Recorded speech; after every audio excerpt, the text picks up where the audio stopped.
बिस्मिल्लाहिर्रहमानिर्रहीम। मैं हूं डॉक्टर आबिद और आज हम बात करेंगे वरीकोसील के बारे में कि अगर आपको ये बीमारी हो जाए तो आप बग़ैर ऑपरेट या सर्जरी करवाए कैसे होम्यो मेडिसिन के ज़रिए इसका ट्रीटमेंट कर सकते हैं। सबसे पहले आपको पता होना चाहिए कि ये बीमारी है क्या। तो टेस्टिस के अंदर जो वेन्स होती हैं जिनका काम टेस्टिस या स्क्रोटम कहते हैं कि वो थैली जिसके अंदर आपके अंडे होते हैं, टेस्टिस होते हैं, को ब्लड सप्लाई करना होता है। जब ये वेन्स टेस्टिस और स्क्रोटम यानी अंडे की थैलियों से वापस खून दिल की तरफ लेकर जाती हैं तो इस काम के लिए इनमें वैल्व होते हैं। जब ये वैल्व ख़राब हो जाते हैं या कमज़ोर हो जाते हैं जिसकी वजह से इन वेन्स में खून रुक जाता है और वो फूल जाती हैं और गुच्छों की तरह महसूस होती हैं और इनमें आपको पेन होनी शुरू हो जाती है। इसी को वेरिकोसील कहते हैं। इसकी अलामात में घबराहट का होना, टेस्टिकल्स में दर्द का होना और ये कंडीशन लेटने से बाज़ औक़ात ठीक हो जाती है क्योंकि वो जो ब्लड इन खून की रगों और गुच्छों में होता है वो वापस चला जाता है तो पेशेंट कुछ देर के लिए रिलीफ़ और आराम महसूस करता है।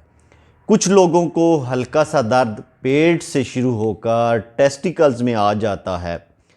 चूँकि हमारे टेस्टिस का काम टेस्टोस्टेरोन बनाना होता है और साथ ही वो स्पर्म भी प्रोड्यूस करते हैं। तो जब वेरिकोसील होती है तो हमारे टेस्टिस डिप्रेस हो जाते हैं और उनका फंक्शन कम हो जाता है।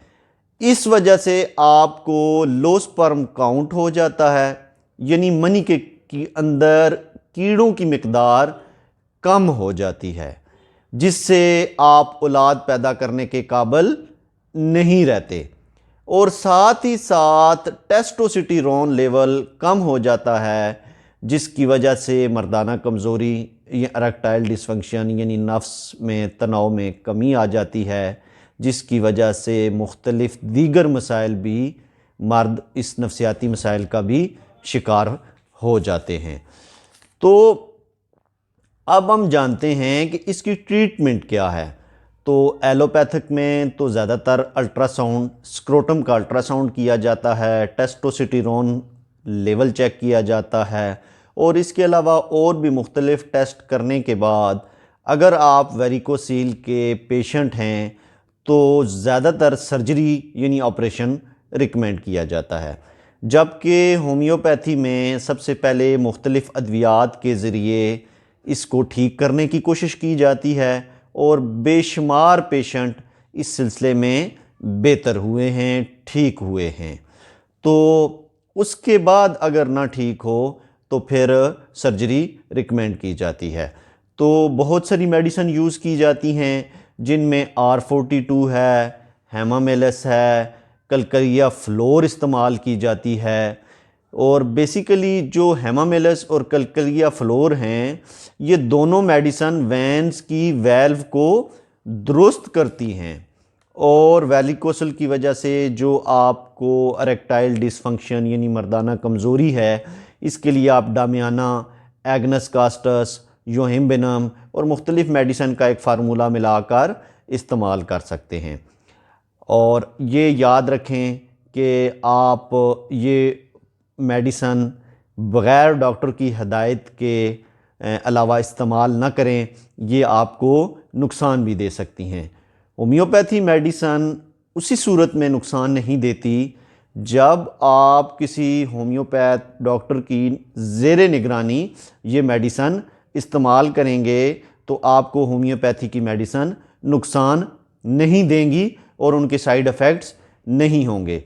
तो इस सिलसिले में आप मुझसे मेरे व्हाट्सएप नंबर पे रब्ता कर सकते हैं और ऑनलाइन भी अपनी रिपोर्ट्स चेक करवाने के बाद मुझसे मेडिसिन मंगवा सकते हैं। आपको स्क्रीन पे मेरा व्हाट्सएप नंबर नज़र आ रहा है। मेरी आपसे गुजारिश है कि मेरा चैनल भी सब्सक्राइब करें और मुझे कॉल ना करें। आप मेरे व्हाट्सएप नंबर पे मुझे वॉइस मैसेज करें, मैं जैसे ही फ्री होऊंगा आपको ज़रूर रिप्लाई दूंगा।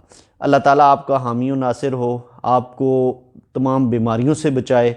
और जाते जाते आपसे मेरी गुजारिश है कि मेरे चैनल को सब्सक्राइब करें, लाइक करें, शेयर करें और दोस्तों को भी बताएं कि इस चैनल को वो लाइक करें, सब्सक्राइब करें और शेयर करें, ताकि उनको भी फ़ायदा हो और मेरे लिए भी सदका जारिया हो। अल्लाह ताला आपका हामी व नासिर हो। बहुत शुक्रिया।